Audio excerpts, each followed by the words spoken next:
right, everyone, welcome to new season of Uncle Tony's podcast. We're going in a new direction this time, and with me today I have Henry Pearl, hello. My name is Henry Pearl, as you just heard when I said it, as I entered. All right, yeah. So I got you here today. I want to ask you some questions. Mostly, I'm looking to capture mindset or the things that you feel make you unique. So anything you want to speak on about that, go ahead, feel free. It's a very informal thing. Yeah, sure. I mean, I can just go. The first thing that comes to mind when you talk about mindset is positivity. Like, I am anxiously positive. Like, I am constantly positive. It's not in my control. It's like an effect of the way I reacted to my environment growing up. Like, there being any kind of negative like thing with my family or at school or whatever, like my approach was always just like slam it with positivity, and that has flaws of its own, but overall I think it's benefited me a lot to be positive, and it plays into a lot of parts of my life. And when you say anxiously, do you mean it's kind of like just a drive that you have constantly? It's something in your mind that's like, hey, I should rethink the way that I'm thinking this. Is that what it is? It's more that, like, if I'm not positive, I become anxious. Like, if I lean into it or spiral the opposite way, that's, like, causes anxiety for me. A lot of things have been causing anxiety for me recently, like caffeine, alcohol, but, like, whatever it is, if I'm positive, then that's kind of, like, the cure for everything. And not just anxiety, but, like, I don't know, all the smaller issues that are more real or, like, more tangible.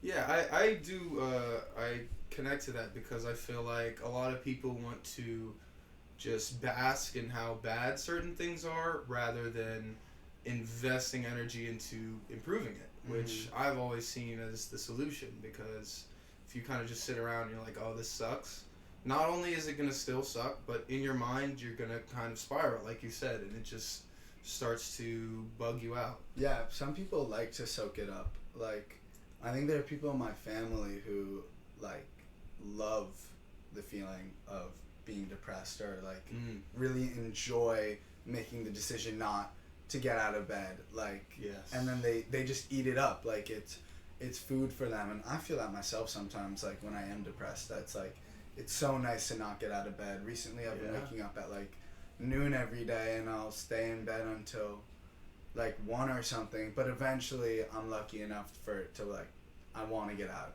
and I want to feel the sunlight, especially because it's been kind of nice out recently in New York City.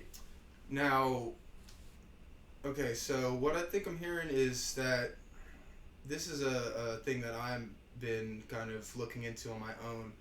I basically think there's high energy days where you're able to do those things that you're always thinking, oh, I should go do this.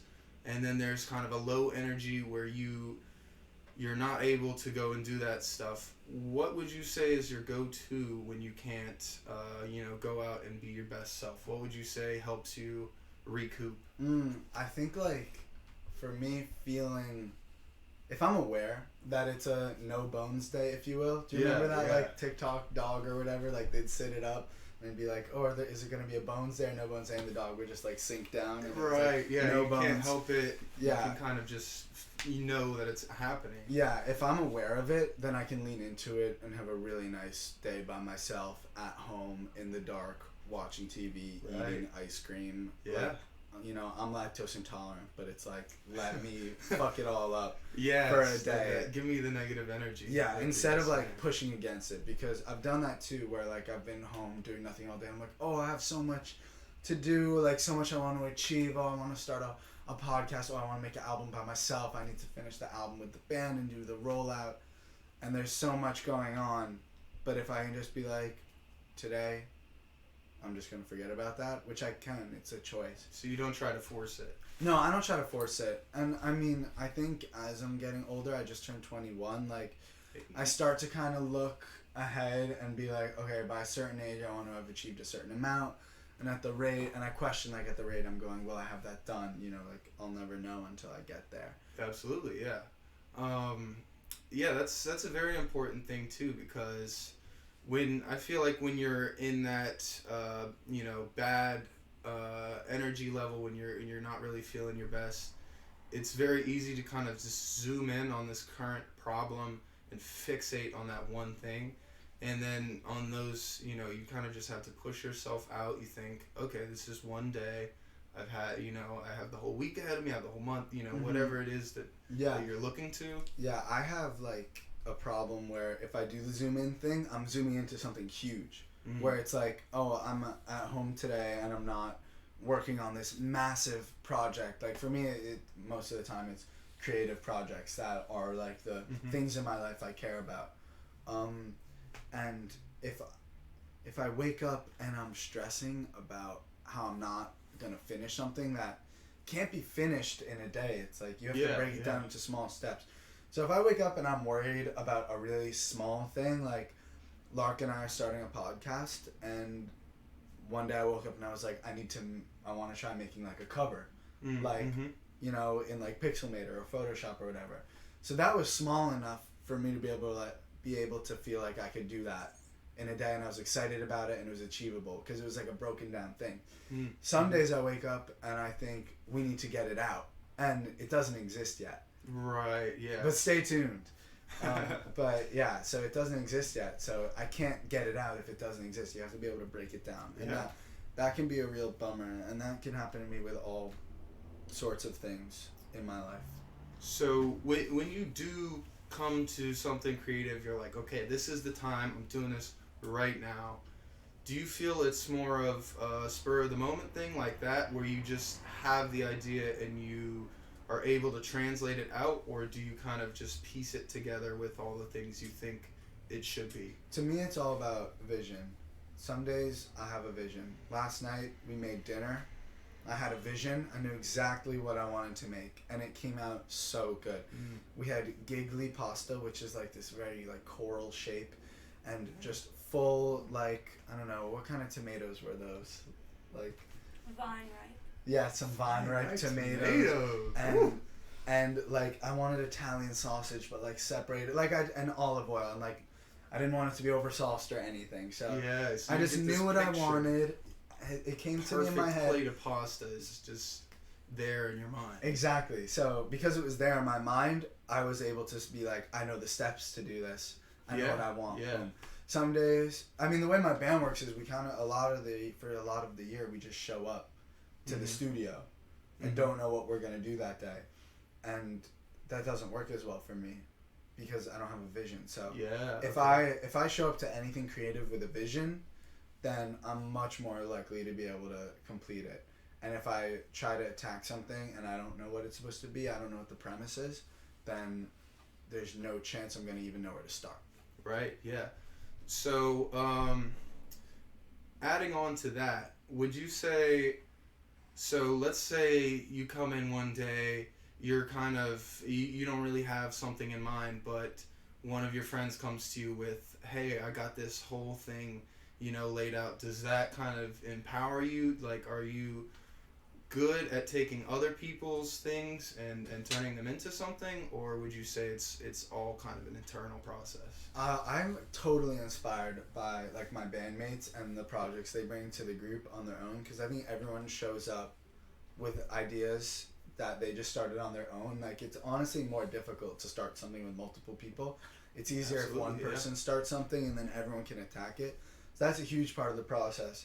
I'd say that's much easier to like almost edit or add on to other people's things. I think totally, because everyone's perspective is so different. With like my friend creates something in my band, then I have a completely different perspective on it, and I can see holes in it, or I can see things that are amazing about it that I want to emphasize that they wouldn't have even realized. So yeah, having a team is so important. Yeah, like, absolutely. and I will always say that, because on those days where I'm tired or don't have a vision, like, they will, and that there's never a day where we all don't have a vision. And if there is one, which it does happen, then we just go get food. Right. And like go out and like go see a movie. Like, you don't always have to be working. Like, you can't force it. That was a phrase they always said. in soccer, like, you can't force it if it's not on. Like, if it's not gonna happen, don't try to make it happen. If it's happening, then put all your energy into it. Yeah, I feel like that kind of goes back to what we were just talking about. And kind of, you know, you just let it happen. It's more of a process, I would say, at least for me. Whenever I do something, I'm actually kind of the opposite of your process, where, you know, I might have the vision of something that I want to do, but I find that my best work is just going in, starting from scratch, and just putting something down on paper. And that's what opens me up to the possibilities of, here's how we can make this better, here's how we can change this, stuff like that. Do you feel like when you draw, that's what that's absolutely, like, yeah. You start from nothing? I mean, I was always a doodler. That's kind of where my passion for all this stuff came from. It was kind of a product of, I just like to put down a line on a piece of paper, and then as soon as it's there, I start to see 18 different things that this line might look like. I totally get that. I've been drawing a little too. I actually have my right here. And it's funny, what I've been drawing, and I can show the camera too, is like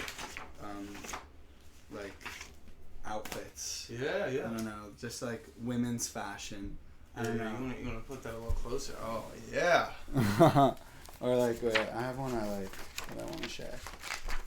I don't know, like, this is kind of, some of these are kind of cute. I don't know, like, a little butterfly vibe. I mean, it's been done before, you know, but is it getting it? Yeah, I think they can see. Yeah, but I don't think I've never been good at drawing or anything, but there's something so nice about creating, like, in a new medium. Yeah. And just being able to start with, like, a color or a line, and, just go from there and not know what it's going to be. That's really refreshing too.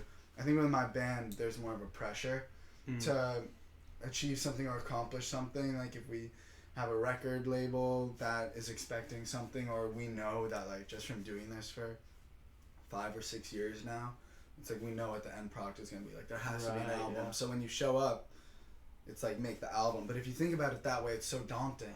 Yes. Because it's too big of a task. So that's why the teamwork is so important, because that's what allows us to you know, break it down into little pieces. So you each get a different part. Yeah.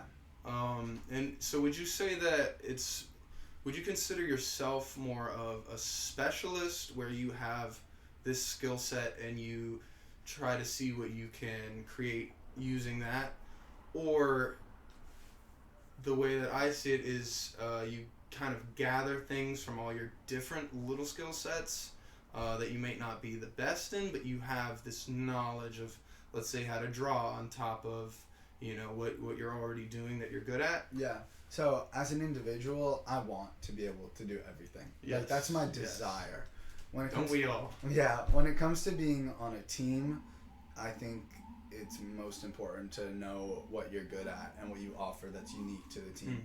So in my band, I think, well, and I'll also say that in any team too, like,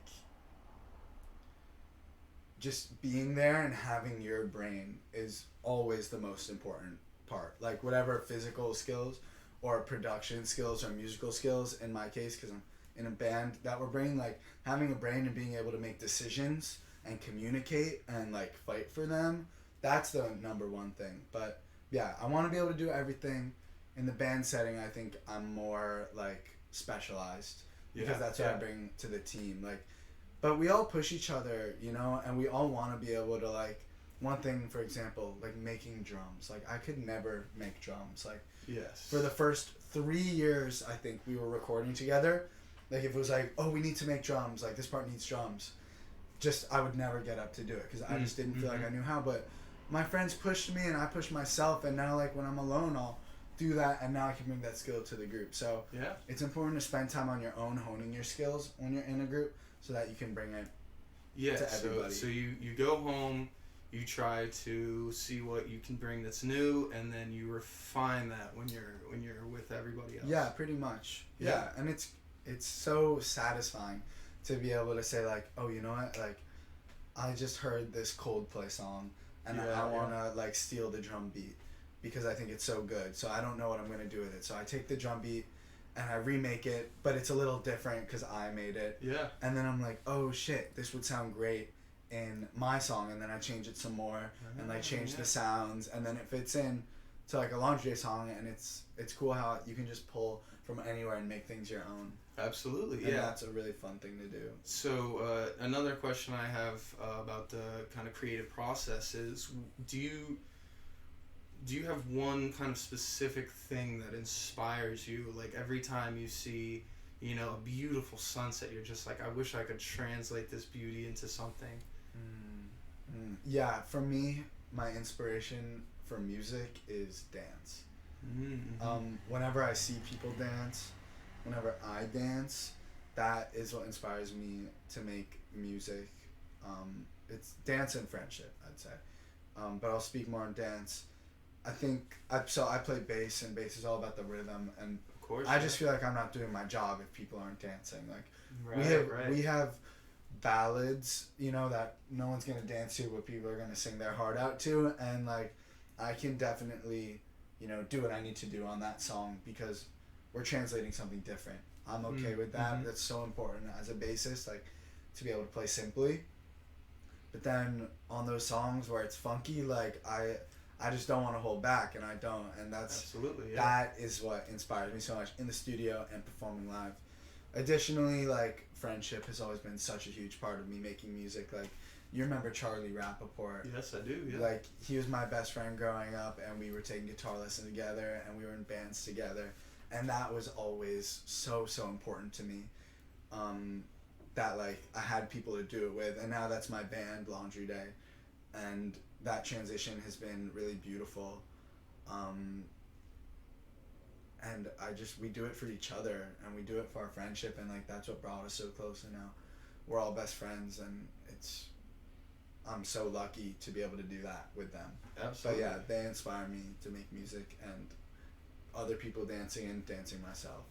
It's just the best feeling. So I know music brings that to people. Yeah. So would you say that do you ever worry about your message not being translated correctly when people hear it, or when, you know, they apply their own interpretation? I don't worry about that at all.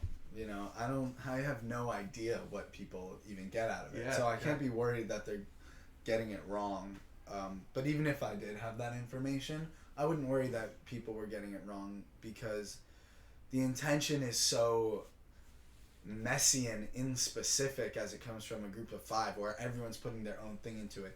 It would be impossible for anyone to take out exactly what I'm putting in. Nugget of message. Yeah, exactly. Or they could, but it would be their own. It wouldn't be something Absolutely.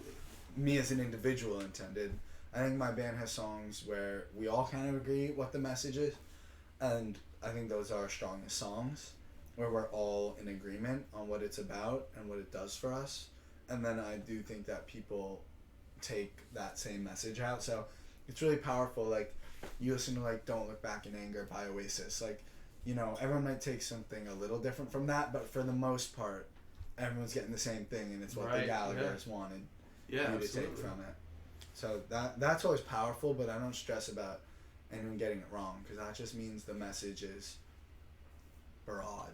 Yeah, so do you think that, you know, when you're translating this emotion, are you doing it for some kind of self-fulfillment, where you believe that if I'm able to get this out into words, it will help me?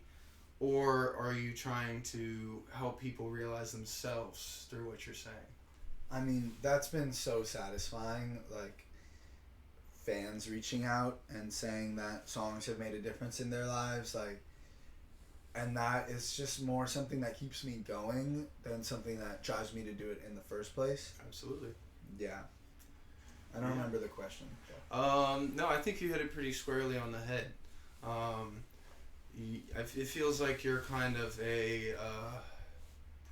I guess an instrument, you would say, to provide people with a background to experience their own emotions. And I think that's one of the strongest things about art, is that I could be feeling entirely one way when I put something down on this piece of paper, but then someone else is going to come along on a different day, and they're going to take their own, feelings and kind of work that into it. Yeah.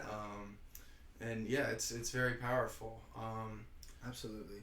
Yeah, when other people can take their own thing. I mean, that's what I do when I listen to music. Like, Absolutely. even the same songs will put me in different moods at different times in my life. So that's something that's really powerful about it.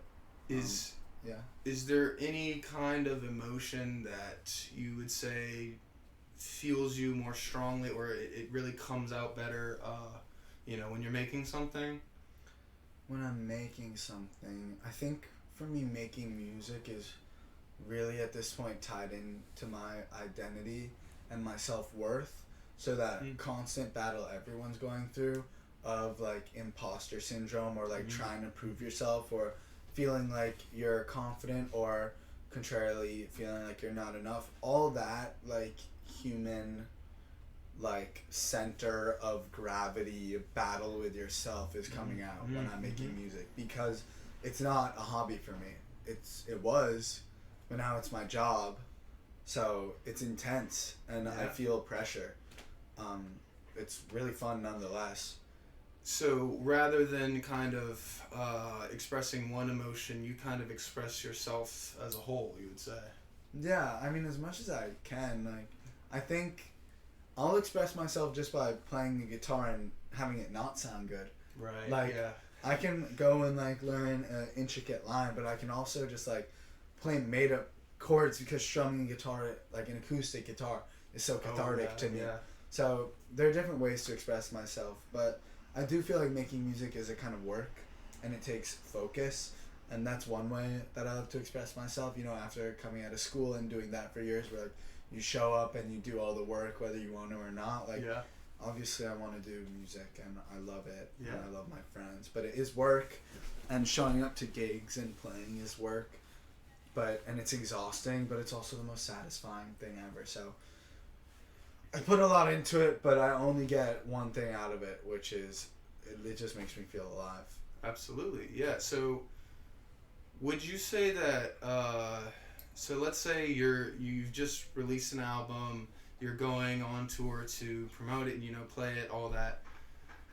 Let's say you run into one of those kind of low energy days that we were talking about. What would you is there anything you do to put yourself back into, the way you feel best? Yeah, absolutely. I've had a lot of days on the road where even in the first week, I'll just start feeling ill or exhausted. Right, yeah. Because of all the adrenaline, it really has a way of catching up with you all at once, not like, oh, when I hit the sheets, I'm so tired. It's like, no, I'm traveling the world with my best friends. Like, when I hit the sheets, like, and I'm in the bed with my friend because we're sharing, like, a hotel room, we're, like, having a great conversation and laughing, and it's a great time. But there are days where it all hits, and I just always try to remember what my man David Cook said to me once, which is, and he was our, I don't remember what it's called. He helped us with our set, and making it sound good. Okay, yeah. Our musical director is what it's called. David Cook, our musical director, and he said to us, like, it doesn't have to be you guys up there. Like, there are hundreds and hundreds and hundreds of bands in America that are your age, that are just as talented as you, but you're the ones that get to go because you've had some luck. Mm-hmm. So when you're on stage, if you're feeling shitty, if you're feeling great, either way, you have to do it for them. Right, yeah. So I'm doing it for them. Wise words. Because it's such a great opportunity. It's the opportunity of my lifetime, and I'm having so much fun doing it. So on a day where I feel low, I just remember everyone else would kill to be there. And that makes me feel grateful again. Yeah, so so that feeling of something greater than yourself, would you say that kind of puts you back in the right mind space?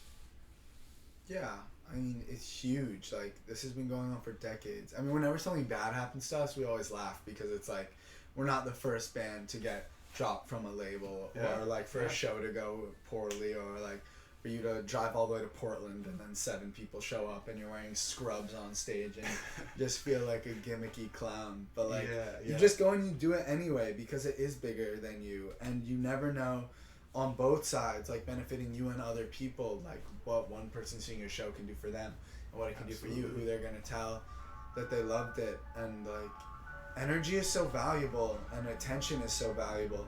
So to make that trade, like our energy for your attention, we want it to be good and we want it to be worth it for you. Yeah. That's very important. Now, a serious question. Yeah. What effect do you think that having such a powerful name has had on your work? Because Henry is just like, it's one of those names you hear, like, wow, yeah, is that a king? Yeah, exactly. That my parents always said, like, if we're naming our children based on if it would sound good after the word king. So King Henry and King Gus. I think King Henry sounds a little better. But it's a good name. I love my name. Henry's good. Pearl is good.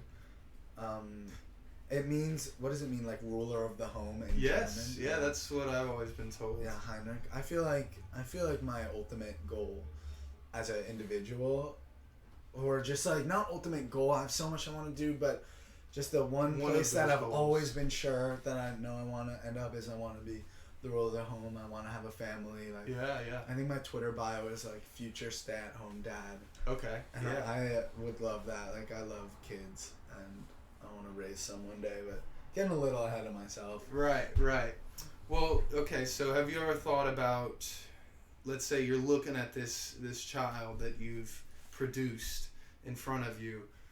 Have you ever thought about what you would tell them, what you would kind of impart your wisdom to this person? That's so intense. I've never thought about I that. think about it all the time. Oh my God, what do I want to tell my kids? Oh God, this is a great question. I mean, so much, I guess, like, but there's also so much to figure out on your own, and that's what. If you don't want to mind, yeah, I can start off. Yeah, tell me. One of the things that really bothers me about the way that people tend to raise kids is the fact that what we give these people as reality is not in fact reality. So we tell people things and it makes them feel better for now, but in the end I believe it's kind of harmful. So I want to tell my kid, listen, this is how you talk to someone that's bothering you. This is how you can open up to someone when you're hurt, just all the different ways that you can be, you can make something greater out of yourself than what most people kind of tend towards. And they only think that they can get so far. How do you talk to someone when they're bothering you? So the one thing for me that I always try to keep in mind, I've worked a lot of like customer service jobs. When people are angry, it's often a product of something that they have noticed and that just keeps showing up for them. So if something is bothering that person and they tell you and they're really just like slimy about it, they're very, oh, like why are you doing this? It's not you necessarily that's the problem. It's going to be something that's happening to them. So you don't want to repeat that pattern by just giving it back to them, the same negativity. You want to try to either connect with them, see what's actually driving that. So let's say you're angry. You could be angry because you're actually frustrated because someone's not hearing you. And then the not hearing you is the biggest problem that they have. Right, so then you're like, I'm hearing you. Yes. And you make someone feel heard. Yes. Like, you have to figure out what the actual problem is. The problem isn't that they're angry. They're angry because there's a problem. Exactly, yeah. Oh, that's a great thing to teach your child. And that's the thing I try to do for myself all the time. Is like, if I catch myself being in a super strong negative emotion, I try to kind of peel back the layers and see like, okay, why do I feel so shitty right now, Yeah. And often it's not as unobtainable as you might think. Yeah, but it takes work and it's kind of a skill. Like, I go to therapy and I've gotten so much smarter about that kind of stuff in the past 2 years that I've been doing it. Because before, like, I'd feel angsty because it was COVID and I was a senior in high school and I was spending every day with my parents and it was just like... Your life is being squandered. And I'm like, and I didn't know why. And they were like, how do you feel about, like, you missing your prom and your graduation? And I was like, I couldn't care less. but I'm really mad. The truth? But I'm really mad for some other reason I can't put my fingers on. And that goes back to like my toxic positivity or my anxious positivity. Yes. Like I just decide that I feel good about everything before I even think about it. Mm-hmm. So I guess that's something I'd want to teach to my kids. Like it's okay to be upset. Yes. And if you are, the best way to deal with it is to understand it and to lean into it. Like whenever one of my friends is like crying, I always tell them like cry. Yeah. If you need to cry, I'm not like shh, oh don't cry. Don't cry is such a pet peeve of mine. Like cry, please. Unless you're on an airplane. Right. Yeah. No. I would say the same thing. I believe that negative emotions are just a very specific expression of one thing. So, the same way that being happy is the product of, all this stuff that is lifting you up. So, it even to experience a negative emotion is to have an experience, you know what I mean? And that's so important because it's like people always say there can't be darkness or there can't be light without darkness, happiness and sadness, they go hand in hand. Yeah, totally. It's like I think I see happiness as like surfing, and I'm gonna try to make this analogy make sense. Okay, so let's say you're surfing and this wave is just going forever. You're just moving forward, but you're feeling the wind. Like that's good. That'll keep you content for so long, but eventually you'll get bored. And if you get bored, the only thing you can do is fall, and that sucks. That's like depression. That's like sadness, falling off your surfboard. And waiting, getting tossed in the waves. Yeah, exactly. Oh, and you get tossed, going everywhere. Yeah, exactly. And then there's kind of this other period of waiting for another wave, and I think everyone is always kind of waiting for another wave. Absolutely, in a way. Yeah. Unless you're in it, you can either be in it or you're waiting. Like yeah, exactly. But even as like your wave kind of starts to die down, you're already thinking about the next one. Like you need to swim back out, and that sucks. Like you're cold, you're tired, but eventually you're gonna catch another wave. And also, I don't know, I'm a bit of an adrenaline junkie, so I just love the feeling of like being on that board and like just going for it. Yeah, I think that made sense. That was a great analogy. Now, a question on the adrenaline junkie thing. Do you think that it gives you more pleasure to do something you know is stupid? Because I've seen this happen to me. I love doing dumb shit. Like doing dumb shit? Absolutely. Yes. Yeah, I kind of remember that from middle school. I bet like you can do some dumb shit. Yes, that's a core personality element of mine. Yeah, I think for me, my adrenaline is really tied into... It's really tied into like my massive ego.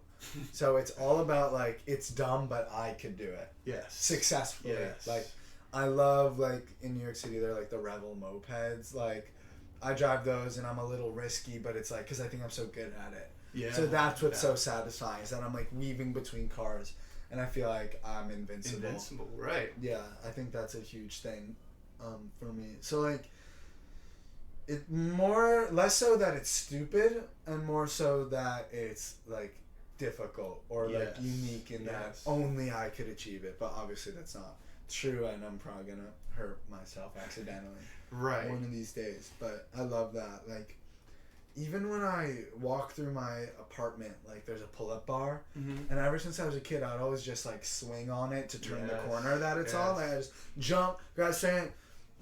I'm 21 years old now. I weigh like 160 pounds. Like, every time I do it, it strains my like shoulders, but I keep doing it anyway because I'm just like, no one else in my family is like swinging. So like that's me. That's my identity. I'm like the little monkey, so I'm just gonna swing, even though it is kind of stupid. So in that way, I love some stupid shit. Yeah, or like getting stuff from high places. That gets me off. That's a good one. So good. I mean, you're tall as fuck, so how tall are you? 6'6", yeah. Yeah, I that's try. right. I try. I grew it myself. No, but isn't it just the best to just be like... It is, yeah. I actually, so the being tall one is interesting because I get so much attention that I Yeah. feel is kind of unwarranted. Yeah. You know, people always want to talk about how tall I am. Yeah, it and never stops. It pisses me off, yeah. Yeah, that's fair, because you are tall to everyone. Yes. Pretty much. Yeah. So I could see that being awful. Like, is there any respectful way to bring it up, or is it just if anyone brings it up, you're just kind of like, I don't want to talk about it? I would say the thing that would make me the happiest is, like, rather than going down the line of questioning, you know, did you play basketball? All this kind of fake shit is just to say, you're really tall.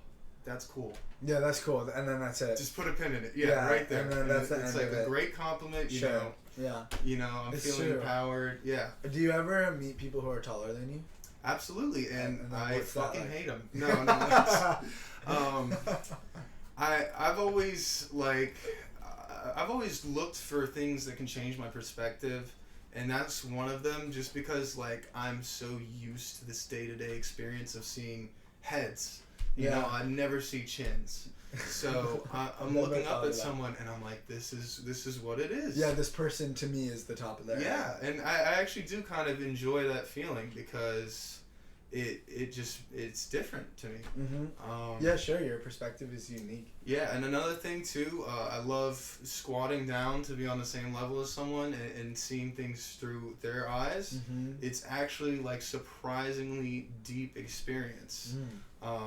Because it's you know, it's a little bit different perspective. Yeah, absolutely. Yeah, so I love that. Yeah, I feel like really short people also love being really short. Absolutely, too, which is yes. underrated. One of my best friends, he's on the podcast, Randini Scamini. Shout out, brother. Shout out, brother.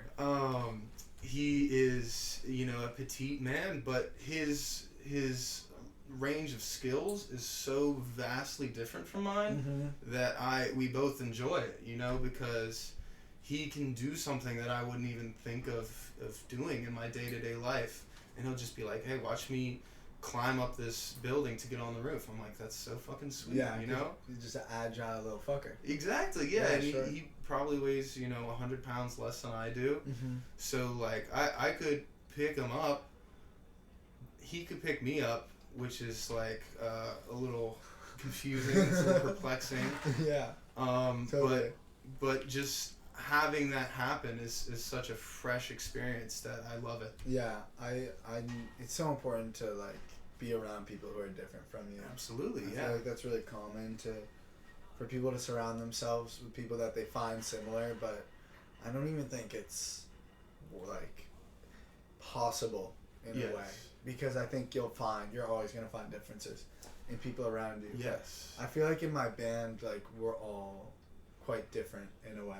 Yeah. I mean, we're, like, a bunch of white boys who are, like, we're all, like, the same height. There's similarities, yes. Yeah, but I think, like, it gives me so much life to be around people who I find so different than me. The one thing I always say is everybody knows something you don't know. So whatever this other person you're meeting has presumably been doing with their time has all culminated into where they are right now, talking to you, and what knowledge they can provide for you. So I will stop and talk to anyone. It's almost like to a point of being bad, you know? Yeah. But I think that's something you can't substitute anywhere else. You know, getting a fresh thought that's not from your head is really rewarding, you know? That's how I feel about old people. Yeah. Like, absolutely. My grandma, love her to death. Bobby Sue, shout out Bobby Sue. I talked to her, and she moved into my apartment building recently. Oh, yeah. And she actually just moved out after a couple years. But she was there, and getting to spend time with her and hearing, like, her story of, like, she met my grandpa when she was 14, when she was a freshman and he was a senior in high school. That's when they met, and they were married a couple years later. That is wild. And then they spent their whole lives together, and then he passed away, unfortunately. And now she hasn't been alone since she was 14. Right. And it's like in that way she knows something I don't know. Like, she knows what it's like to be with someone for so long, and then lose them, and then appreciate that. And that's what I get from her, to like really appreciate the people that I'm around. And she's amazing and so talented, but like it's crazy. It's crazy. Like that is different. That is not my life. And like I don't know, it's easy to be diminutive to elderly people because they kind of slow down a little bit as they get older, but they really have so much, I don't know, information. Yeah, another thing that I always like to envision for myself is basically this person that I'm looking at could be me if I grew up in that kind of circumstance that they're in. Yeah. Totally. Right. You're going to be old one day. Yes, right. So I never would discourage someone for having a different experience, you know, because it's not going to do anything. Yeah, that reminds me, the other day I was getting some free coffee at Blank Street because I just passed on. Yeah, because we were lying about working there. And and I saw these two old people like talking to each other and laughing, and I had this thought, which was so awful, but I was like, what are you even talking about? Like, what are you laughing about? No one cares what you think, you're old. Like, it was pretty awful of me, but it was just a thought that came into my head for whatever subconscious reason that I feel that way. But then I was like, that's all life is just talking to people about nothing or something. Yes. Like, and you just find things to talk about, and you enjoy each other's company, and then you die, and like it's okay to just do that. And I don't have to feel angsty at these two old people for enjoying themselves. Yeah, because every experience is a human experience, basically. That's the way that I also like to think about it. Can we pause for 1 second? Yeah, sure, absolutely.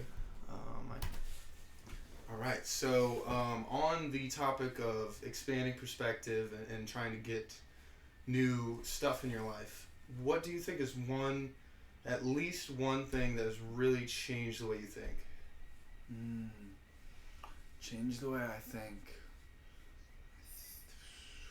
Growing up and playing sports and feeling like that was my world, and then transitioning into kind of finding my people a little bit more, like more of an artsy crowd.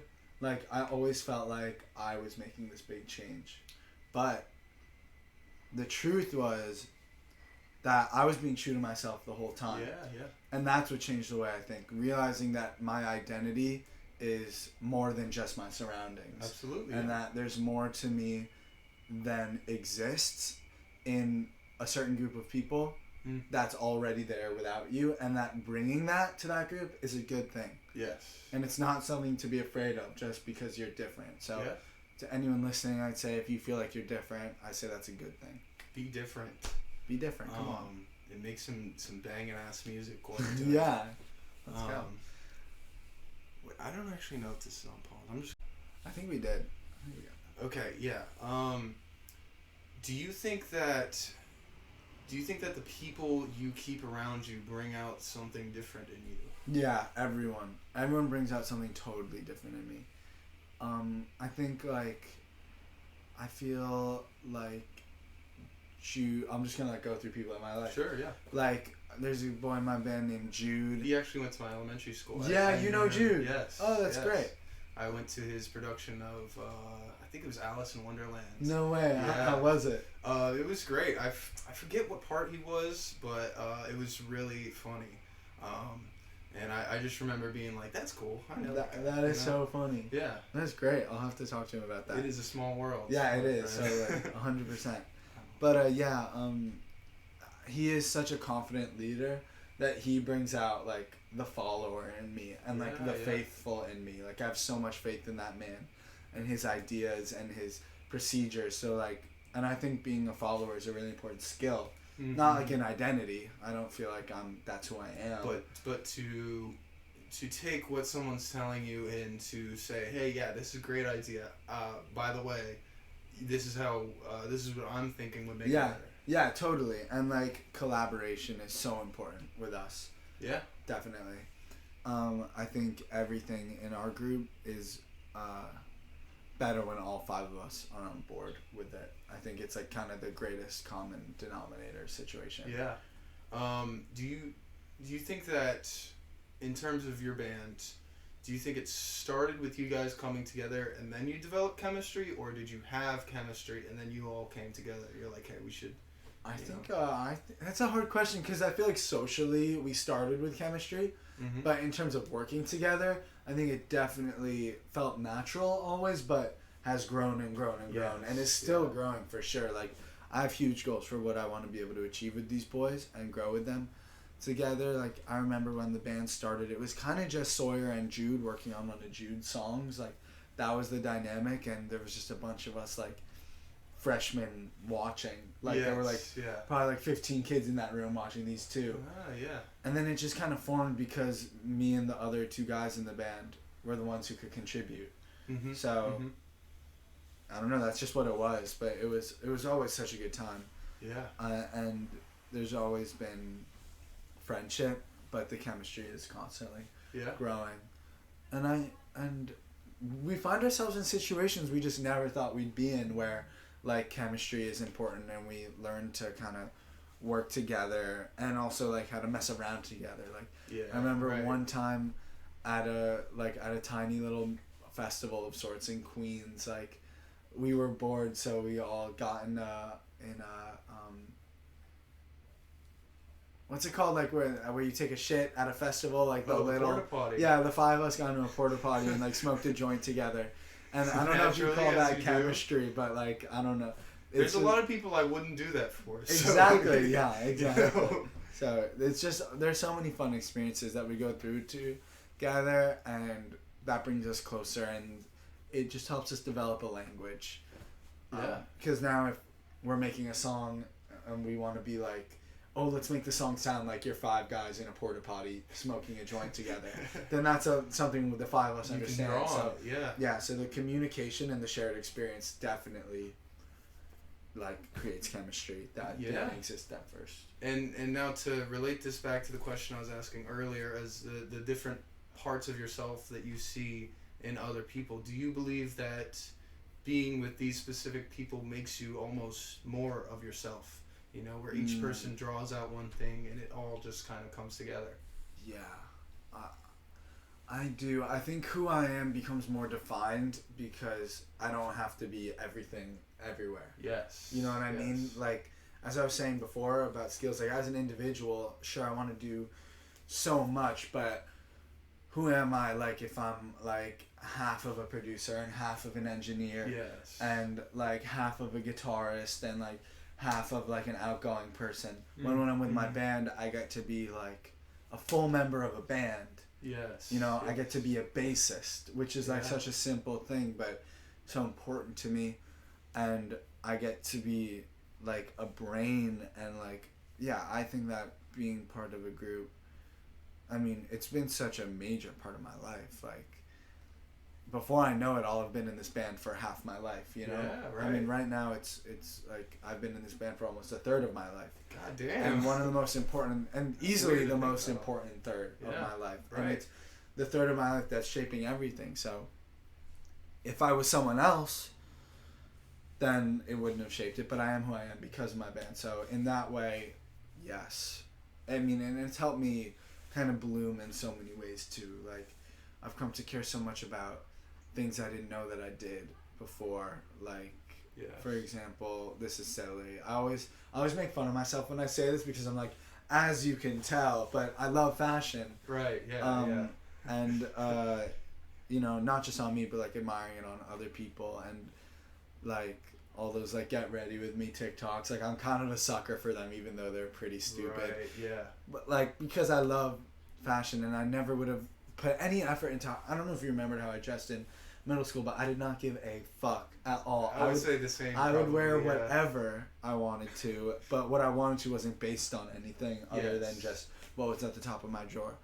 And I feel like through dressing in a way that makes me feel really good and like myself, I'm able to be myself fully personality-wise. Like, I'm able to be outgoing and, like, fabulous in my own way, or, like, quirky or sexy or silly, and just, like, feel comfortable because I know when you look at me, you're getting the whole picture of what I want you to be seeing. So and that all came from the band because, I mean, we're like and I mean this in a positive way and in a productive way, but like we're attention whores, you know, like that's like yeah, right. the gig, like we want people to pay attention to us. That's like the commodity in a sense. So, not in like a messed up way, but just as a member that's just what it is. Trying to be someone who's very widely perceived. Exactly. Yeah, I'm trying to be perceived, and it's easier to do when I feel like I'm really being me. I'm not putting on a show. I mean, in a way, yeah, I'm not really putting on a show like, oh, this is the Henry Pearl show. So you're making a statement, but the statement is this is the kind of person that I am. Exactly, and in multiple ways, personality-wise and like aesthetically too. Yeah. And I think that it gives anyone who's paying attention confidence if I can radiate confidence. Yes. And I think that's actually valuable, like for people to see Absolutely. it and believe it, and then hopefully I want people to bring it into their own lives. So that kind of goes back to one of your questions about like what I want people to take from the music. Right. If people can take confidence from the music, then I think that's great. The confidence to be exactly yourself and do whatever it is you want. And to even just begin important. to think that maybe being who you are is more than you're letting yourself think about. Like experimenting. I think being yourself is about going over the line and then figuring out that's where you're you see where the line is. Exactly. Right? Yeah. You have to push it. I think everyone would be happier if they push themselves more. Yeah. So I believe that kind of touches on like comfort zone. So do you find it easy to break out of your comfort zone and to be in a new environment that's like a little scary and a little bit questionable, you know? I find it so valuable to push yourself out of your comfort zone that doing it makes me feel comfortable in a way. Because I'm like, oh shit, this is going to be hard, but I'm going to grow. That's great. Because, you know, I really want to grow because, like, I don't walk around thinking I'm the shit. Like, I want to be great. I want to be better. So in musical situations, in social situations, whatever I get myself into, like, I've been working at a wine bar. It's, like, it's uncomfortable, but, you know, yeah. So in a way, I'm comfortable not being in my comfort zone, which I think is amazing. But there are also going to be other ways where I've never even thought about pushing it. Yeah. And that is where the work is, I guess. But also just figuring out what those things are, because I don't know what I don't know. Right. Yeah. No, that's very true. And yeah, I would say I feel the same way. The same way that expanding your perspective gives you an entirely new branch of thoughts that you can have, or a branch of things you can do. And I think that to expand your comfort zone is to almost become more of a complete person in yourself, because now you know how you would act in this situation. You know that you might be able to redeem yourself if you're like in a really bad spot, you know? Yeah, that's so great to be able to like take something big that you're worried about and just figure it all out. Yes. That's a great feeling. Yes, I would say that's what we're all kind of striving for, you know? Nah. But if you do figure it all out, then there's always going to be something else to figure out. Yes, and even to be comfortable with that is a major thing. Yeah, and if you're not comfortable with that and you do happen to figure everything out, then you're screwed, because if you just feel like everything is figured out already, then you're going to get so depressed. Yeah. Because if you feel like, if you have enough money or whatever to retire and you decide that I'm just going to sit in bed all day for the rest of my life, like, you're going to be so sad. Like, everyone needs something to do, some way to be productive. And I'd say that being in my band, there's so much stuff that we do that makes me feel productive, but I've grown into a place where I feel like I need to do stuff on my own too. And I don't think that's any sort of divergence from Laundry Day. I think that's just more about me figuring out who I am outside of the band. Yes. So I can bring a stronger version of me into the band. Yeah. Yeah, that makes sense. Yeah. Shoot, now I had a question that was really good, and it's evading me right now. But that's okay. It's so, I have a terrible memory. Right. My memory is shit. It's constantly, and it works great because my girlfriend talks a lot. Right, right. Like in a, and I mean that in a very loving way. I feel like that came off kind of condescending. I mean, like, she's hysterical and she's a storyteller. So like if she's told me a story before, I might not remember. Yes, we were talking before this about having some kind of ADD or ADHD, and basically my view is everybody kind of has these issues, you know. But I think there's certain people that are comfortable focusing on one thing. You know, some people are really good at sitting down and doing one thing. Mm-hmm. I believe I kind of see in you the need to do a bunch of different things. 100%. It's okay if you don't finish, Mm-hmm. because you will have still gained something along the way. 100%. Like, and I've spent a lot of time feeling really negatively about that, like, not finishing side of it, like being comfortable not finishing. But you're right. Like, I love how you put it. That made me feel really good about it. Like, saying, like, I will have gained something from it anyway, which is totally true.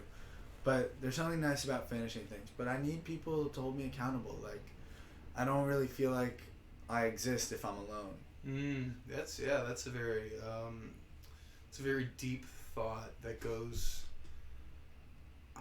I would say, the way I like to think about life as a whole, this is what I tell myself: the extent of your being is all of the impacts you've had. So every first impression, every memory that someone has that's very fond of you and they can picture it exactly, that will be your legacy. You know, let's say if you just stopped existing right now, right, you would have these people that know you, and that is a part of you. Yeah, totally. Like, the collective conscious mind. Yes. Is such a real thing, and it's like, in a way, it's the only thing that matters. Yes. Because nothing matters.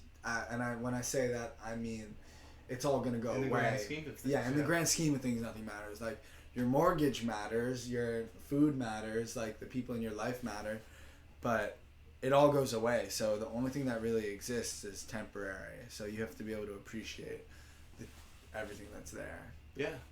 So let's say, okay, this is a pretty big hypothetical, but what would you do if you just knew that you were alone, just completely starting from today? Would you be discouraged by that, or would you say, hey, this is the free time I finally wanted to do this weird thing that I really didn't want to spend that much time on? Yeah, I mean, well, just to be clear, what do you mean by alone? Like, last man on earth kind of thing, or like just no one in my life? Yeah, I would say like let's say everybody on the street becomes blind to seeing you. You know, you might be there, but they won't perceive you in any way. Do you still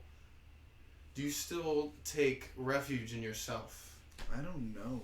And I don't know because I have never thought about it, because everything in my life has always been based on people around me. Yeah.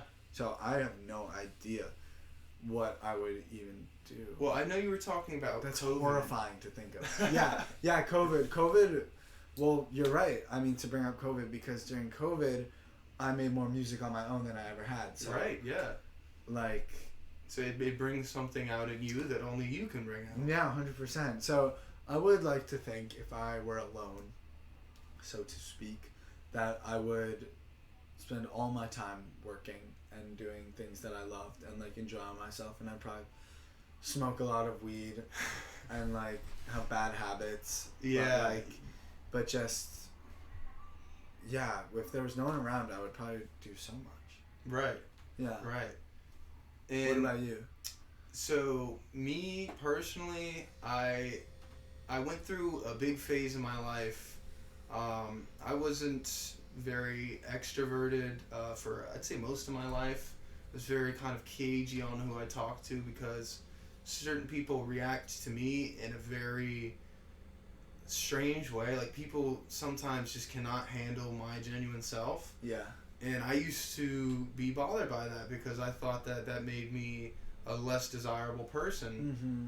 But I realized I had a lot of alone time over COVID, similarly, and I just spent all day, you know, talking to myself, and it became this very, I would say, when something is both positive and negative, You know, you need it, but it's destroying you. Yeah, at the you're same getting time. something out of it, but there are consequences. Yes. That's what it felt like to me. Mm-hmm. And what would you talk to yourself about? For a long time, it was very negative. I remember very distinctly this period of my life where it was all like, you suck. Mm-hmm. Like, you're never going to get better, and you're always going to feel like shit. And that would just haunt me so much mm-hmm. that I really felt like I wasn't able to do anything. Damn. But the moment of freedom that I found was I was just out, by myself, and I start laughing to myself, and I'm like, that one part of me is like, man, this is fucking crazy. Like, mm-hmm. you were sitting in the middle of the woods talking to yourself and laughing. Mm-hmm. And then I was like, wait a second, maybe that's not a bad thing. Maybe the relationship that I have with myself is what builds all of my relationships with other people. So mm-hmm. I've realized that, and I've started working to express myself the most genuinely I can. I mean, that's great. That's something I've always admired about you, like how I didn't feel like you were putting on a front for new people. Like, you would just go in and be yourself, and like I think you would have not struggled with like people's reactions to you as much if you were doing this thing everyone else was kind of doing, where you're like, you go in really easy. Mm-hmm. But I just think that's not who you are. So I think you've done yourself, and everyone who knows you and sees you and says, I want to hang out with that guy, like, you've done all of them and yourself a service by being yourself, because you're so funny and crazy and unafraid. So thanks, man. Yeah, of course. That's how I feel about you. That's why I wanted to do this. Right. Yeah. So I think it's great, and like, but I do feel for you, and I feel for like a young Henry, because that is that's tough to be in that situation where like some cute girl is like what? Yeah, right. And you just feel like the worst person on earth. Yeah. But then you like go hang out with like Saeed or like whoever, and right. accept it, and like it's a good time. Absolutely, yeah. It's a thing for me that I think when you put on that front, not only are you sort of like not lying, but just in a very small way deceiving people, by holding back a little bit. Yeah. And when you do that, you also kind of lie to yourself. You act as though you didn't have a problem with something, even if you did have a problem with it. It's definitely acting. I don't think it's problematic though. I think it's fine. I think that like the world is a place where you don't want to accidentally like hurt someone, you know what I mean? So for me, part of it is like, and also myself, it's like, it also comes from insecurity, like I don't want to be rejected. So both I'm trying not to offend people and not trying to get rejected by going in really easy and being very matter of fact and like charming and trying to get people to like me. Yeah. Like that comes very naturally to me, to be like, oh, like, how are you? Right. It's like, that's why I've been doing like a job as waiting, because like it's so easy to just, for me to show up and be that person, because I'm equally insecure that like that who I actually am is too much. Yes. You know what I mean? Yes. So, but I think it's just a way of life. It's like a protection. Well, so an idea I learned in psychology is this idea of cognitive dissonance. Mm-hmm. It's basically every time you have two opposing ideas in your head, you start to get a little bit of static between those, two things. What I think I am, what I would like to be, and what in reality I am. Yeah. If you keep expanding the distance between these two things by developing your kind of fake self or like your acted self, you just become farther and farther away from saying what you actually feel, and I think that can be harmful. Yeah, I feel like where I'm harmed is that it's not that my idea of myself is moving further and further away. it's that my reality is moving further and further away than like my idea of what I am. Yes. And I don't know how I would explain that or like give details or examples of that, but that's just like what I feel like happens that gives me cognitive dissonance, is that I believe something about myself, and over time I just play with it. Yes. But I never stop believing that about myself. Like when you're 12 and you're like, oh, I'm never gonna do drugs, right, or whatever it is, and then like you experiment, but I'm like in my head I'm like, oh, I'm still that guy, but it's not true. So there's like catch up to do. But I also feel you about like putting on a fake self, especially if like these relationships become important to you. Yes. With someone, like if I think about my band and my relationship with them and my like what they're perceiving and what I'm putting out, like, is that exactly who I am? I mean, it's hard to say. Like, are you ever, exactly who you are? It's a very tricky thing, yeah. It's a totally different thing, and I notice that when I'm with all four of them versus any one of them individually, I'm a little more in my shell, because I feel like that's my role as like a bass player, is to be a little more reserved when I'm around everyone. But each one of them individually knows me as the fucking psycho that I am. Right, but you kind of, I think it's not bad to save a part of yourself for later. Mm-hmm. You kind of just put off acting the way that you might want to act in order for in order to reach a goal. I don't think that's a problem at all. I think that's normal. It's like it's like we were saying, you're going to be a slightly different person based on whatever context you're in, but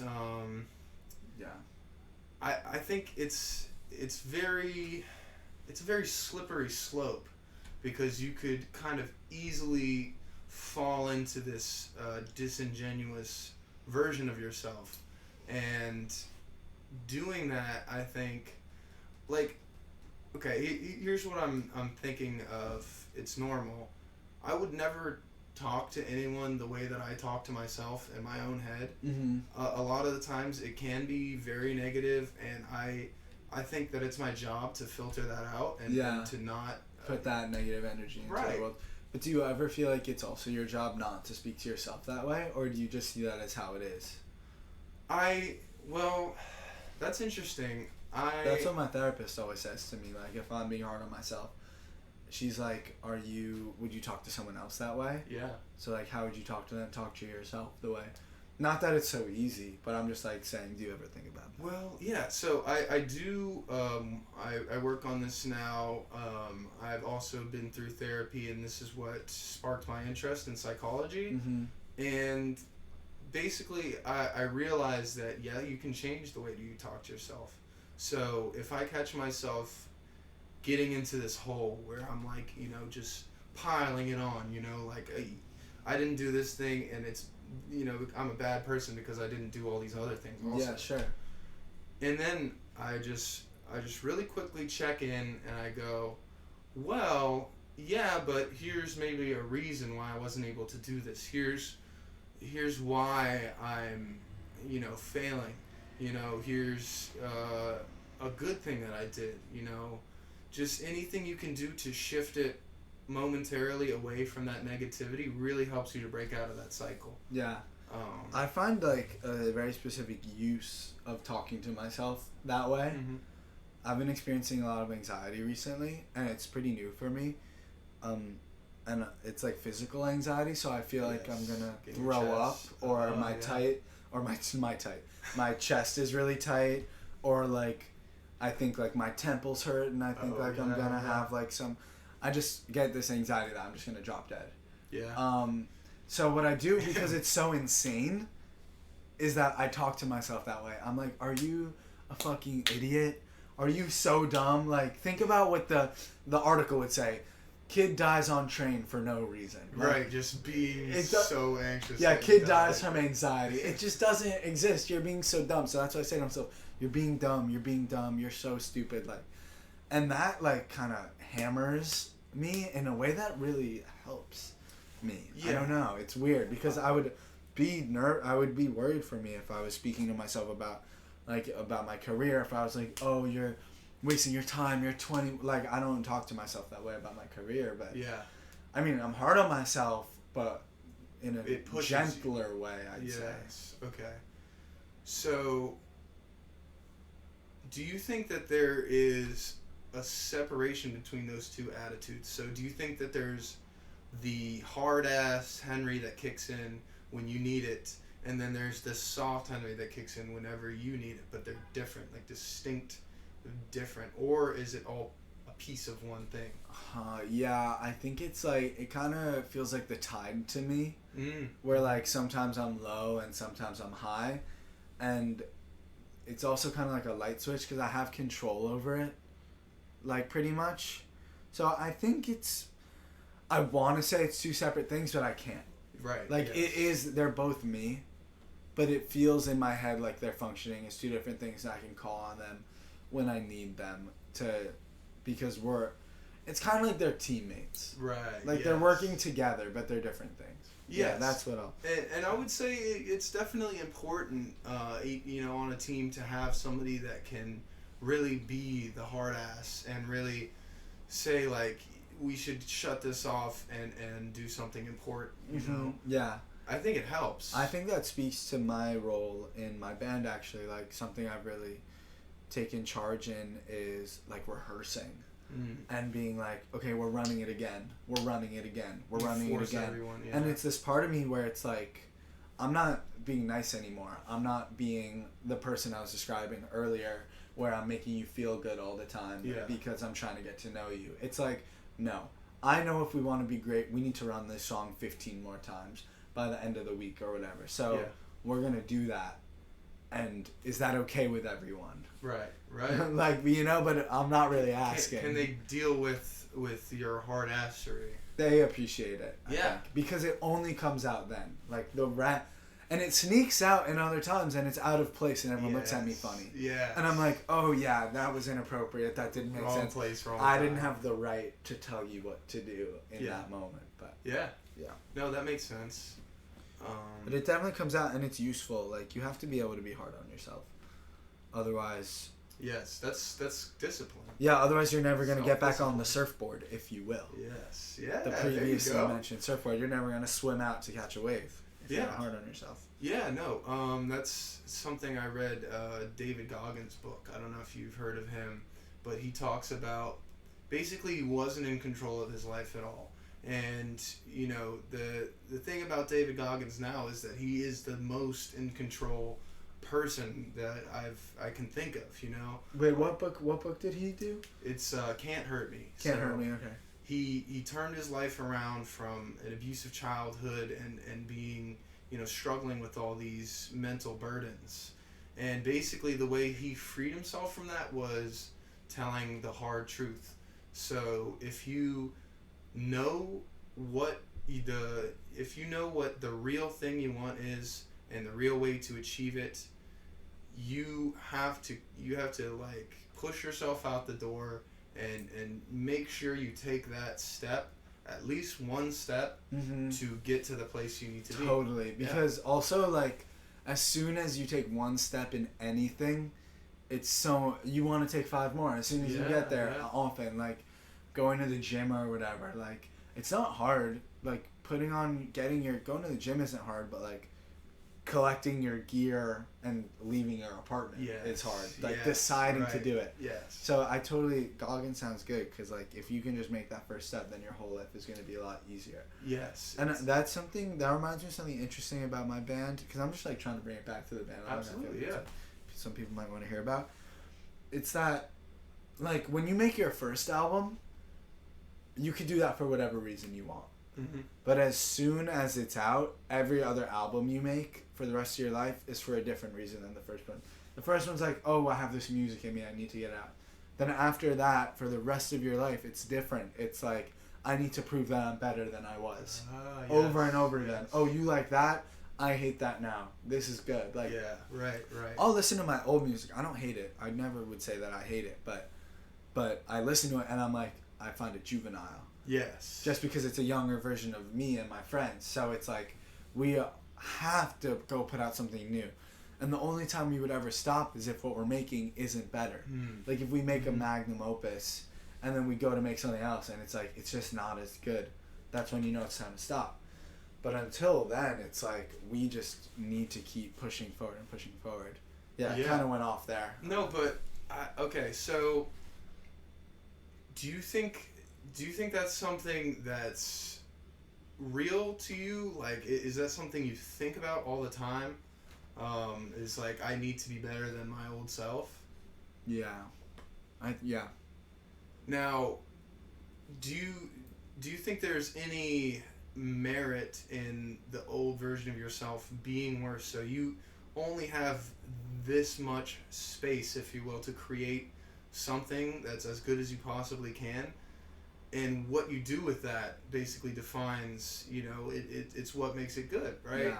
Well, I think there's there's my value that I add to the world, whether I realize it or not. So through everything that's happening, everything I do, if I look at like a ninth grade Henry Pearl, yes, he's contributing to his community in a way that I'm not aware of, so to speak. But intrinsically, like, he has goals, and it's my job to achieve them. So however I need to grow to achieve that is my job. Yeah. To myself, and I owe it to myself. So is there merit to him? Like, probably, but I don't know what it is, and it's not really my job to worry about it. I'm just trying to be true to him. Yes. And grow in the way that I wanted to grow, and continue to want to grow, and achieve what I want to achieve, and make what I want to make, and meet the people, and do the dance, and whatever. Yeah. So is there merit to him? Yes. And is there merit to me that I'm not aware of? Probably. Yes. But I don't feel like I have control over that part. Like, the part that's good isn't the part that's getting anything done. Yes. Because the part of me that's getting stuff done is the part that I'm consciously trying to grow. So, like, can a ninth grade Henry get stuff done that I want to get done now? Well, like, he didn't. Right, so, right. No, I guess. But do you think that, that lifestyle that you lived before, all the things that you would do to make you happy because you weren't even aware of this whole branch you were about to go down, I would say that's what makes that person themselves, like that is an essential part of you, is that, that this is what you were before you realized you wanted to be something else. Yeah. I think that's important. I agree. I mean, I think it's beautiful. It's honestly making me emotional to think about, because I had no idea, and I was so happy, like, showing up to freshman year of high school. Like, I felt like I was the shit. Like, I know a lot of people have a hard time in high school, but I did not. Like, I just got there and felt great. Like, so many kids from our middle school went to Beacon, where I went to high school. So I knew a lot of people. I had friends there. And Jude always tells me the story when I show up on the first day, like, a bunch of kids, like, ran over to me. Oh, I was lucky in that way, that I had a community, but I had no idea how much deeper my life was going to get. Yes. And I also had no idea the struggle that was going to come with that. I find it worth it. There is something beautiful about the innocence, but there's also something beautiful about the struggle. And I'd say that they're both valuable, but I would never want to live without the struggle. Yes. So, yeah. So I think you're totally right, but at the same time, like, I'll take the current day me any day. Now, that was a really interesting idea. I think something that's popping out to me is it seems like the best thing you can do once you have set yourself on this goal, let's say you're already out the door, you're walking along the path, I believe that the best thing you can do is just to treat it with the most importance you possibly can. You just try to be, the most yourself, the most, like, the present. best you possibly, I feel like it's all about presence and, like, awareness and focus. And maybe I feel that way because I have ADHD and I have a really hard time focusing on things. But when you are focused on something, just for yourself, like, if you're on that journey, being aware and present makes such a big difference in how you feel during and after it. Yes. What you get out of it. Like, you kind of get what you give, kind of thing. You get out of it what you put into it, I mean. So you're saying you could do something, but if you're really like aware and present that you're actually doing this thing, then you almost get more out of it. Yeah, definitely. Like my dad would always say to me, if it's worth doing, it's worth doing right. Right. Yeah. Which is something I would tell to my kids. There you go. I'll pass that one on, Eric.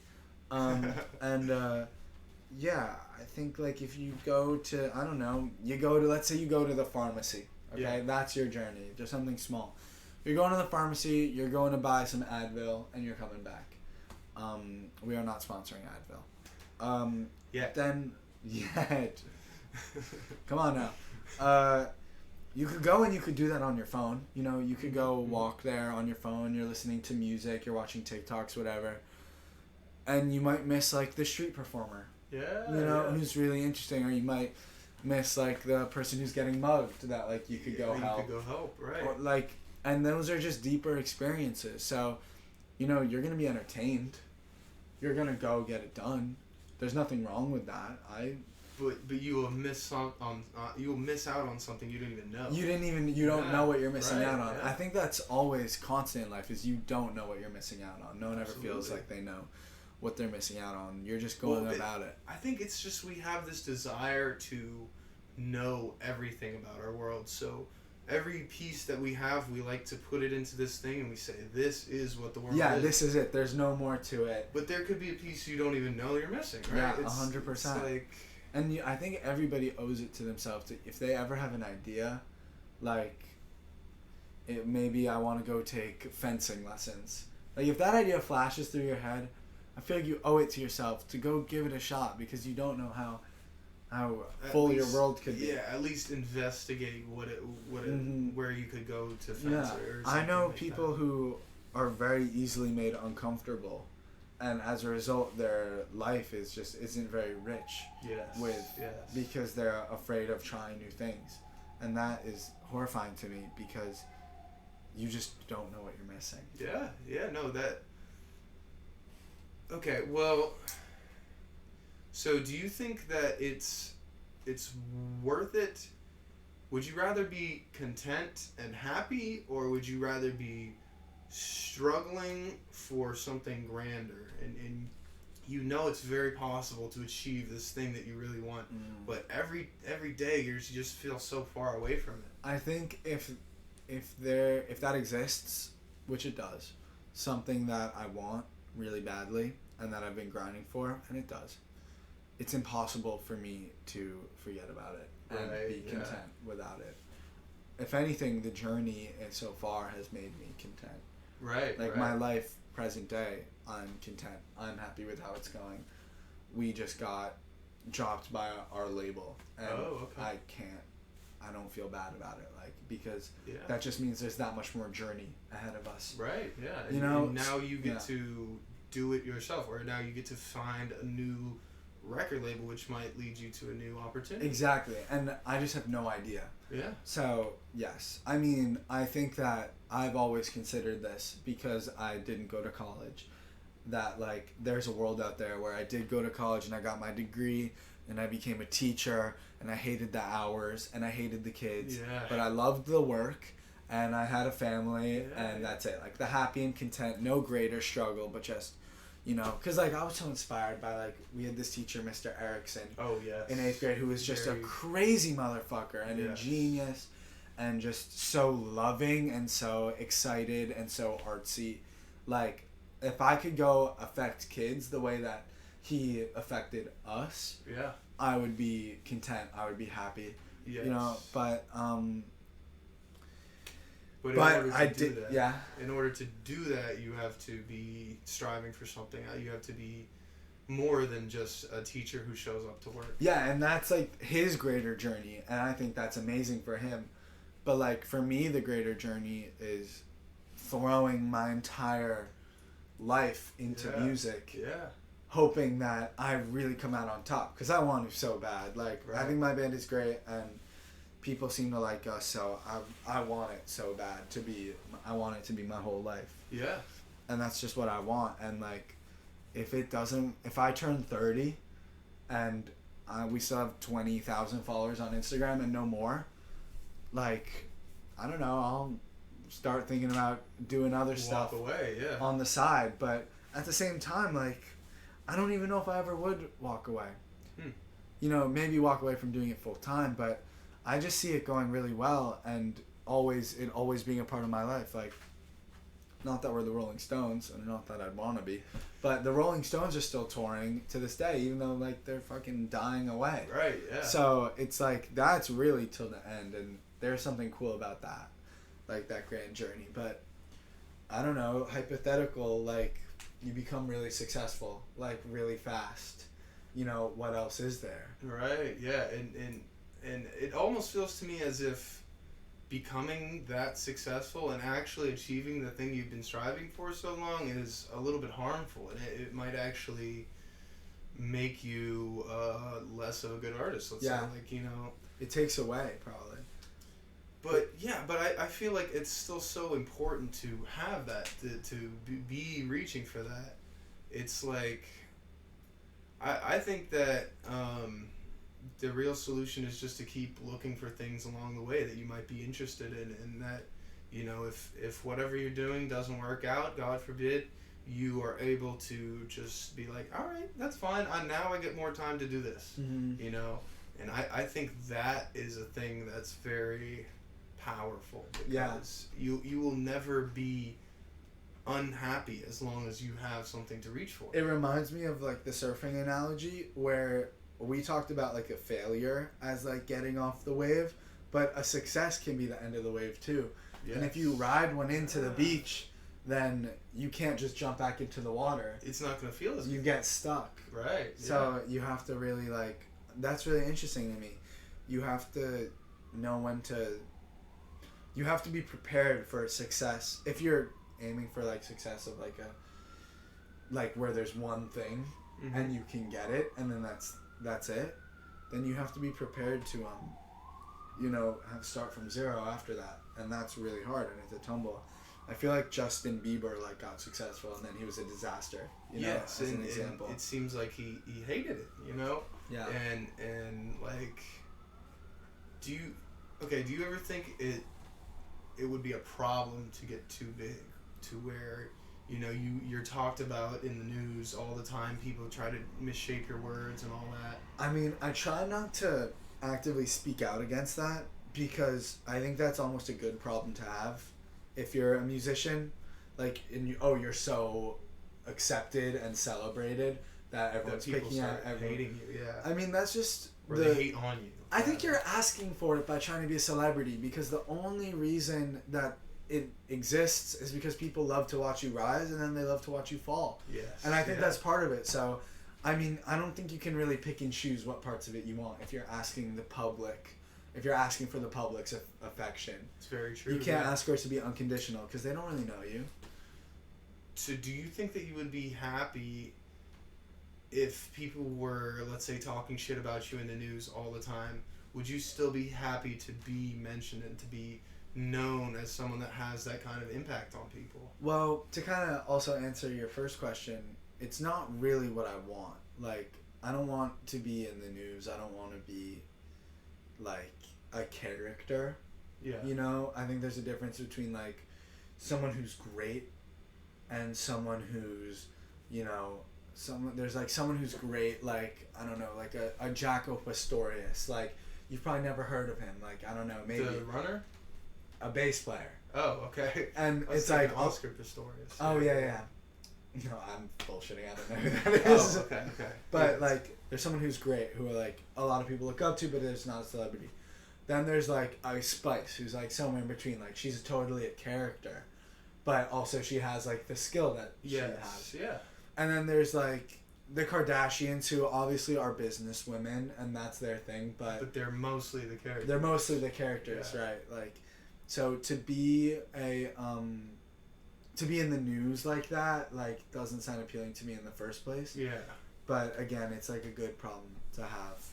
So would you rather play small shows for people that love you, they're just fucking screaming their heads off, you know, like, absolutely, or to have that where you're kind of known very well and ubiquitous, but people don't really like you actually, and some people want to see you fail. Like, is there? Do you believe that there's a different? Like, do you believe that there's a positive to being unknown and happy? 100%. I think this is the best part of it. I don't think it'll ever get better than it is right now. Right. But similar to like the 9th grade me versus the now me, it's still my responsibility to grow. Absolutely. But I have no idea where it's gonna go. Is there a world where just quitting now and being happy with what I have? Like, there's a world where like we stopped during high school, went to college. Like, we played some great shows. We opened for the 1975. Yeah. One of my favorite bands. I mean, they have it the best, I think, where like all they're playing to arenas of people who adore them. Mm-hmm. Excuse me. But also they get a little bit of shit. But Yeah, Matty right. Healy doesn't seem to care because he's funny Right. Yeah. and smart. So that's like ideal. But between the two options you proposed, like, which do I think is better? Like, obviously, what would you rather have? well, right now I'd rather have the small thing. If Yeah. in 10 years I'm still doing the small thing, I think You're not. the lack of growth isn't satisfying. So even if it changes, I want to grow. Yeah. I want it to be bigger, and I'm not looking forward to hate, you know? Yeah. I actually think that the lack of hate that we get right now speaks to why we're not massive, in a sense. Huh. Like, I think we need to be more hateable.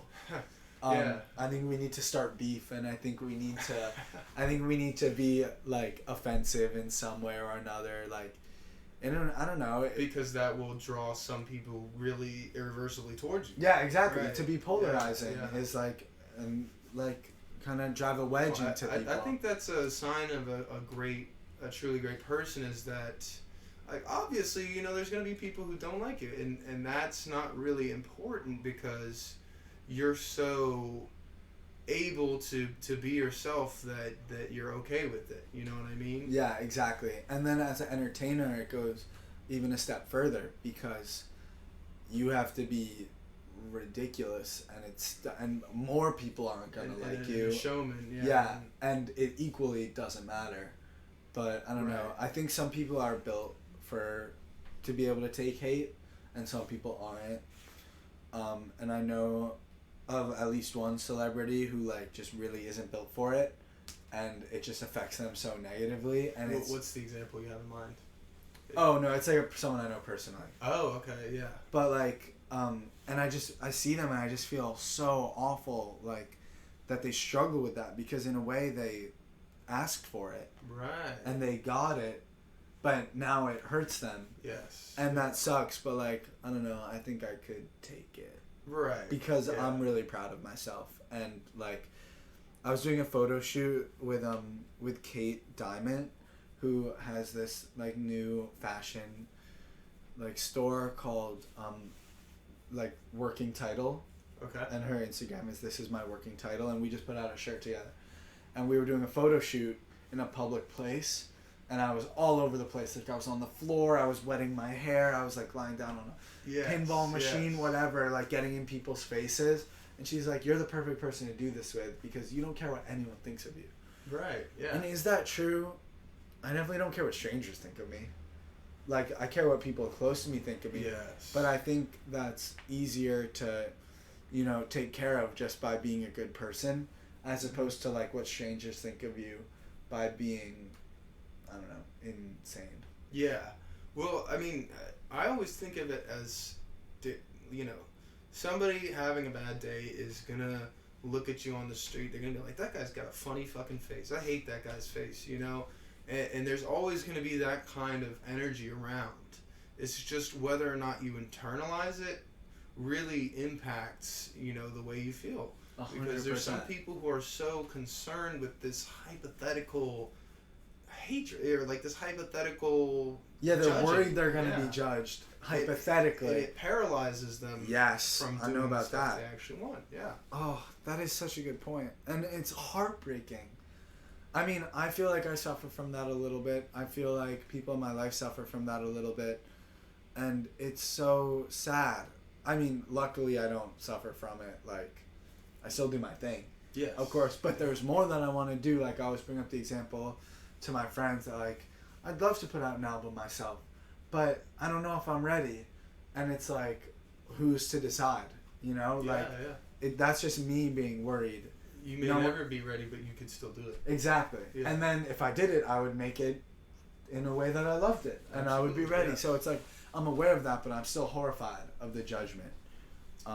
And so are other people, and it's a hard thing to deal with, but it's also kind of bullshit. Like, you just have to make the jump. I mean, I feel like I could give anyone advice if they want to, if like, you know, people are like, oh, you're a doctor, like, what, do you have any advice for how to become a doctor? Oh, you're a comedian, do you have any advice? Like, oh, you're a construction. If you want to do anything, the advice is to do it. Right. Just to start. Yes. And that's not always easy, but it also is, because so you have to tell yourself, I can handle this. I can handle it even if it's not going well. There's this phrase I love, people who say they can and people who say they can't are often right. Yeah, right. Yeah, it's like a self-fulfilling prophecy. Yeah, a self-fulfilling prophecy. Yes.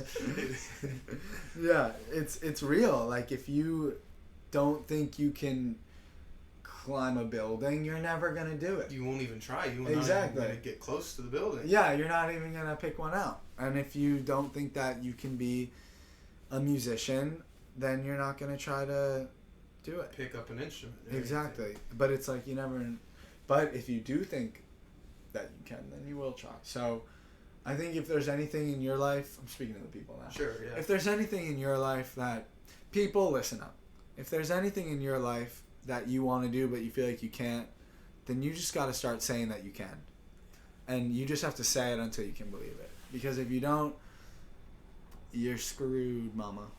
It's not happening. So believe in yourself and just go out there and do it. Yeah. Yeah. And you know what? I think that's a good note to end on. Yeah, I feel like that could be good. A nice, inspiring message for people. And I'm going to plug myself. Oh, yeah. Stay tuned for the We Needed This podcast coming out in April.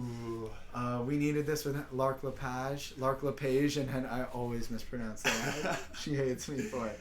Lark Lepage and Henry Pearl, and listen to Laundry Day, and peace and love. And shout out Henry Cates for doing this. Sick. All right.